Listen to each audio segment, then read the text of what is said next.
Malik, a 23-year-old young man, loved animals, especially the stray cats in his neighborhood.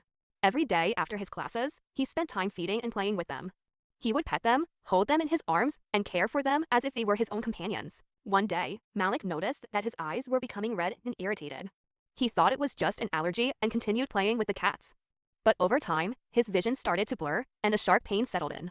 Despite the symptoms, he dismissed the idea of seeing a doctor. A few weeks later, the situation worsened. Malik began struggling to recognize faces and objects. He stumbled frequently and experienced unbearable eye pain. His friends and family urged him to go to the hospital, but he kept hesitating, believing it would go away with rest. Malik finally visited an ophthalmologist. After several tests, the diagnosis was clear. He had contracted a severe infection called ocular toxoplasmosis, transmitted through frequent contact with stray cats.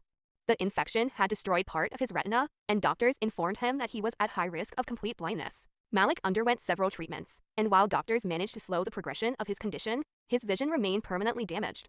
He could still see blurry shapes and light, but he would never regain full sight. This experience changed him. He still loved cats, but he became much more cautious. From that day on, Malik avoided direct contact with stray cats. Instead of petting them and picking them up, he focused on helping them from a distance by leaving out food and working with local shelters to ensure they received proper care.